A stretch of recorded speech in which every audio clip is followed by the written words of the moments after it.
नमस्कार, मैं चुनचुन कुमार। स्वागत है झारखंडी हिंदी न्यूज पर। चलिए जानते हैं आज की छोटी बड़ी सभी महत्वपूर्ण खबरों को। युवाओं को रोजगार, ओपन यूनिवर्सिटी और यूनिवर्सल पेंशन स्कीम समेत इन योजनाओं से झारखंड में आएगी आर्थिक समृद्धि। बजट में न सिर्फ युवाओं को रोजगार के लिए लोन में अनुदान की सुविधा दी जाएगी, बल्कि सार्वभौमिक पेंशन योजना के जरिए असहाय व बुजुर्गों को पेंशन को लेकर परेशान नहीं होना पड़ेगा। झारखंड की हेमंत सोरेन सरकार ने हर वर्ग का ध्यान रखते हुए न सिर्फ झारखंड खुला विश्वविद्यालय खोलेगी, बल्कि असंगठित कर्मकारों को भी योजनाओं से लाभान्वित किया जाएगा। इन योजनाओं से झारखंड में समृद्धि आएगी। मुख्यमंत्री रोजगार सृजन योजना के तहत अनुसूचित जनजाति, अनुसूचित जाति, अल्पसंख्यक, पिछड़ा वर्ग एवं दिव्यांग युवकों को खुद का व्यवसाय शुरू करने के लिए लोन की राशि का 40% या अधिक 5 लाख रुपए का अनुदान देने का प्रावधान किया गया है। झारखंड विधानसभा के बजट सत्र में गुमला विधायक भूषण तिर्की ने शहीद तेलंगा खड़िया और खड़िया जनजातियों के लिए की ये मांग। वित्त मंत्री डॉक्टर रामेश्वर उरांव ने 91,270 करोड़ रुपए का बजट पेश किया। इस दौरान शून्यकाल में सदन में गुमला विधायक भूषण तिर्की ने अंग्रेजों से लड़ने व जमींदार प्रथा के खिलाफ आवाज उठाने वाले वीर शहीद तेलंगा खड़िया के नाम पर पॉलिटेक्निक कॉलेज का नाम रखने की मांग की। विधायक भूषण तिर्की ने झारखंड विधानसभा के चल रहे बजट सत्र के शून्यकाल में कहा कि असनी गांव स्थित शहीद तेलंगा खड़िया का समाधि स्थल है। शहीद तेलंगा खड़िया के नाम पर एक भी स्कूल, कॉलेज व चौक चौराहा नहीं है। महान शहीद तेलंगा खड़िया के नाम पर गुमला जिला के तहत एकमात्र पॉलिटेक्निक कॉलेज का नामकरण करने के साथ ही कक्षा 1 से +2 तक खड़िया भाषा के शिक्षकों का पद सृजित करने की मांग की है। अब गाँव में लगाए जाएंगे ड्राइविंग टेस्ट के विशेष कैंप। शहर आने की जरूरत नहीं।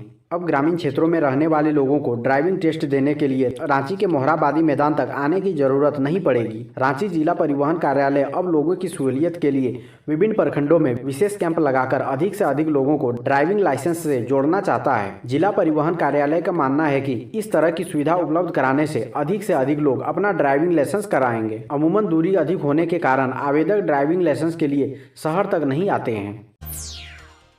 झारखंड विधानसभा में पेश हो रहा था बजट। अचानक भाजपा विधायक ने बजा दी सीटी।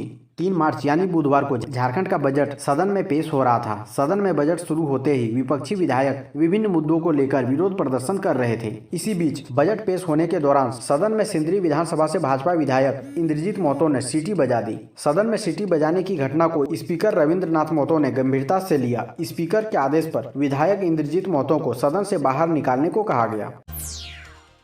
हजारीबाग जिले के दूरस्थ क्षेत्रों में उच्च शिक्षा को मिलेगा बढ़ावा।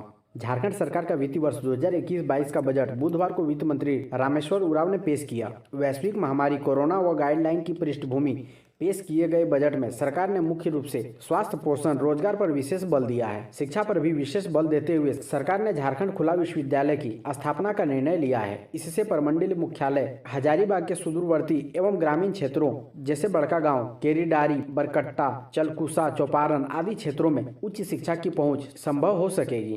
पूर्व में इन इलाकों के विद्यार्थियों को उच्च शिक्षा के लिए जिला प्रमंडलीय मुख्यालय आना अनिवार्य होता था। सत्ता पक्ष ने झारखंड बजट को सराहा। जाने किसने क्या कहा। झारखंड सरकार ने वित्तीय वर्ष 2021-22 के लिए बजट पेश कर दिया है। राज्य के वित्त मंत्री रामेश्वर उरांव ने विधानसभा में बुधवार को वित्तीय वर्ष 2021-22 के लिए 91,277 करोड़ का बजट अनुमान प्रस्तुत करते हुए कहा कि सरकार का लक्ष्य समाज के अंतिम व्यक्ति का विकास है। सरकार प्रत्येक वर्ष ग्रामीण क्षेत्रों में होने वाले पलायन को रोकने और ऐसे लोगों को राज्य में ही जीविकोपार्जन के साधन उपलब्ध कराने के लिए प्रतिबद्ध है। रामेश्वर उरांव ने कहा कि समय कितना भी मुश्किल हो, विकास का पहिया नहीं थमने देंगे। चुनौतियां लाख हो, झारखंड को नहीं रुकने देंगे। बनाएंगे बुलंद झारखंड। वित्त मंत्री डॉक्टर रामेश्वर उरांव ने कहा, सरकार का लक्ष्य समाज के अंतिम व्यक्ति का विकास है। झारखंड के वित्त मंत्री डॉक्टर रामेश्वर उरांव ने विधानसभा में वर्ष 2021-22 का बजट पेश करने के बाद कहा कि राज्य सरकार जीवन और जीविकोपार्जन के आयाम को सुदृढ़ करने के प्रयास में जुटी है। वैश्विक महामारी कोरोना वायरस कोविड-19 संक्रमण के कारण उत्पन्न तमाम विपरीत परिस्थितियों के बावजूद राज्य सरकार हर जरूरतमंद परिवार को भोजन, आवास और अन्य आधारभूत संरचना उपलब्ध कराने के लिए प्रतिबद्ध है। वित्त मंत्री ने बजट पेश करने के बाद कहा कि राज्य सरकार ने घोषणा के अनुरूप किसानों के कर्ज माफी को लेकर चालू वर्ष के बजट में 2,000 करोड़ रुपए का प्रावधान किया था। अब आगामी वर्ष के लिए भी 1,200 करोड़ रुपए का प्रावधान किया गया है।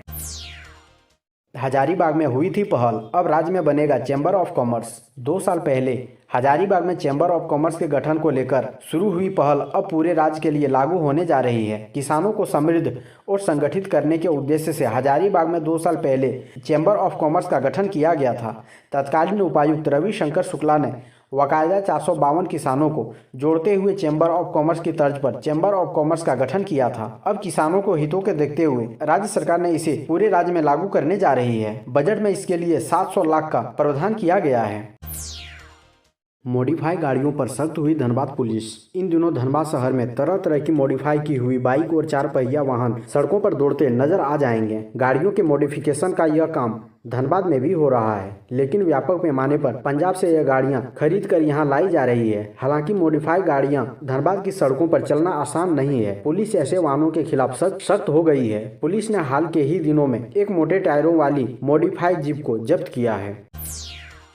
धनबाद में अगले हफ्ते से मोबाइल पर मिलेगा जनरल टिकट, रेलवे कर रही तैयारी। धनबाद समेत पूरे रेल मंडल में मोबाइल से जनरल टिकट बुक कराने के लिए अभी थोड़ा इंतजार करना होगा। रेलवे ने इसकी तैयारी शुरू कर दी है। अगले हफ्ते से यूटीएस ऑन मोबाइल सेवा शुरू हो जाएगी। मोबाइल से जनरल टिकट की बुकिंग में देर होने के कई तकनीकी कारण हैं। कोरोना काल से पहले रेलवे जो नियमित ट्रेनें चला रही थी, उन्हें अब कोविड स्पेशल के तौर पर चलाया जा रहा है। इसके साथ ही कई पैसेंजर ट्रेन एक्सप्रेस बन चुकी है। ऐसे कई छोटे स्टेशन हैं जहां ट्रेनों का ठहराव हट चुका है। इस वजह से मोबाइल टिकटिंग शुरू होने से पहले रेलवे को नए सिरे से सारी तैयारी करनी पड़ रही है, क्योंकि पहले से तैयार यूटीएस ऑन मोबाइल ऐप में सब कुछ पहले जैसा ही है।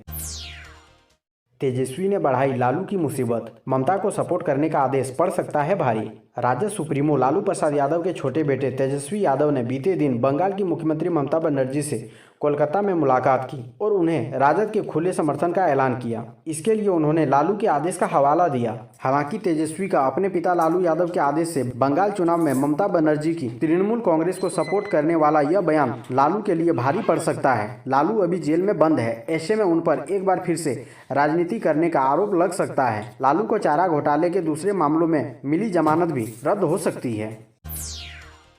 स्कूलों में कोरोना मानकों का जायजा लेंगे अधिकारी। कोरोना मापदंडों का अनुपालन करते हुए सरकार ने स्कूल कॉलेजों को खोलने का आदेश जारी किया है। इसके लिए अब जिला शिक्षा पदाधिकारी, जिला शिक्षा अधीक्षक, अनुमंडल शिक्षा पदाधिकारी और क्षेत्र शिक्षा पदाधिकारी अब हर दिन हाई स्कूल व +2 स्कूलों का निरीक्षण करेंगे। इसके लिए पूर्व में ही माध्यमिक शिक्षा सचिव की ओर से गोड्डा जिला शिक्षा पदाधिकारी को पत्र जारी कर निर्देशित किया गया था। पदाधिकारियों को प्रतिदिन 5-5 स्कूलों का निरीक्षण करने की जिम्मेवारी दी गई है। निरीक्षण के बाद विभाग को रिपोर्ट भी देनी होगी कि कोविड-19 के मानकों के अनुसार स्कूलों का संचालन हो रहा है या नहीं। गोलगप्पा चाट वाले को भी लेना होगा फूड लाइसेंस, आज करें आवेदन। अब वह दिन गया जब मन किया तो खान पान के सामान बेचने लगे। अब गोलगप्पा चाट वाले को भी फूड लाइसेंस लेना होगा। इसके लिए गुरुवार को कोडरमा के झुमरी तिलैया डीटीओ कार्यालय के समक्ष शिविर लगाया जाएगा। यहाँ सुबह 10 बजे से शाम 5 बजे तक खाद्य सुरक्षा शाखा द्वारा फूड लाइसेंस के लिए निबंधन कराया जाएगा। कोडरमा जिला खाद्य सुरक्षा अधिकारी सुबीर रंजन ने बताया कि इस संबंध में एसडीओ मनीष कुमार ने दिशा निर्देश जारी किया है। हेमंत सोरेन ने कहा, आउटकम बजट का प्रावधान मील का पत्थर साबित होगा। झारखंड विधानसभा में वर्ष 2021-22 के लिए पेश बजट को मुख्यमंत्री हेमंत सोरेन ने मील का पत्थर करार देते हुए कहा कि इस बार सिर्फ तत्कालीन लाभ को ध्यान में रखकर नहीं, बल्कि भविष्य को ध्यान में रखकर तैयार किया गया है। मुख्यमंत्री ने कहा कि राज्य सरकार दीर्घकालीन योजना को ध्यान में रखकर आगे बढ़ रही है। इसका परिणाम भी दूरगामी होगा। उन्होंने कहा कि 20 वर्षों में इस राज्य के लिए जो भी नीति निर्धारण हुए वे सभी तत्कालीन लाभ के लिए रहा, लेकिन इस बार सरकार ने आउटकम बजट का भी प्रावधान किया है। इसका उद्देश्य सिर्फ बजट बनाना नहीं है, बल्कि परिणाम भी देखना चाहते हैं, इसलिए आउटकम बजट का भी प्रावधान किया गया है। सीएम हेमंत सोरेन ने पूर्व की बीजेपी सरकार पर निशाना साधते हुए बजट को बताया मील का पत्थर। बीजेपी विधायक दल के नेता बाबूलाल मरांडी ने सरकार पर लगाए ये आरोप। झारखंड के मुख्यमंत्री हेमंत सोरेन ने बजट पर प्रतिक्रिया देते हुए पूर्व की बीजेपी सरकार पर निशाना साधा और इस बजट को मील का पत्थर बताया। उन्होंने कहा कि सरकार लॉन्ग टर्म प्लान के तहत कार्य कर रही है, इसलिए इसका दूरगामी परिणाम दिखेगा। वहीं भाजपा विधायक दल के नेता व पूर्व सीएम बाबूलाल मरांडी ने हेमंत सोरेन सरकार को घेरते हुए कहा कि इस सरकार का कोई काम धरातल पर नहीं दिख रहा। उन्होंने आरोप लगाया कि ये सरकार सिर्फ खजाना खाली होने का रोना रोती रहती है। विपक्ष के बाद कारोबारियों ने भी झारखंड बजट को नकारा। कहा, उद्योग और रोजगार पर रुख स्पष्ट नहीं। विपक्ष का अलावा हेमंत सोरेन सरकार के बजट को कारोबारियों और अर्थशास्त्रियों ने भी नकार दिया है। झारखंड चैम्बर ने बजट को निराशाजनक बताया है। चैम्बर के जनरल सेक्रेटरी राहुल मारू ने कहा कि बजट को लेकर जो सुझाव चैम्बर की ओर से वित्त मंत्री को दिए गए थे, उनमें से ज्यादातर बातों को नहीं माना गया। उन्होंने कहा कि बजट में राज्य में उद्योग के विकास, पलायन और रोजगार को लेकर स्पष्ट दृष्टिकोण नजर नहीं आई। वहीं अर्थशास्त्री धीरज पाठक ने भी बजट को औसत से नीचे करार दिया है।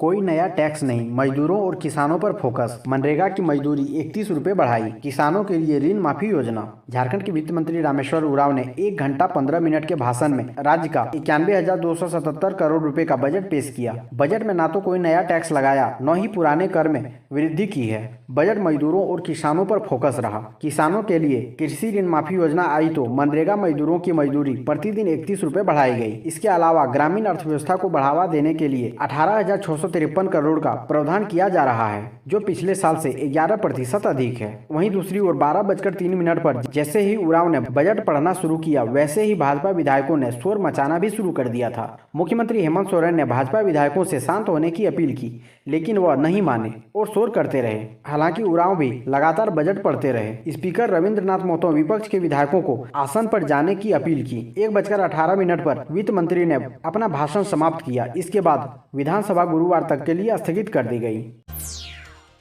खनन जिलों में माइनिंग कॉरिडोर का होगा निर्माण। धनबाद, गिरिडीह और देवघर को मिली रिंग रोड की सौगात। झारखंड विधानसभा में बुधवार को वित्त मंत्री डॉक्टर रामेश्वर उरांव ने वित्त वर्ष 2021-22 के लिए बजट पेश किया। बजट को लेकर धनबाद को काफी उम्मीद थी। इसके वाजिब कारण है। यह जिला झारखंड को राजस्व देने में खास स्थान रखता है।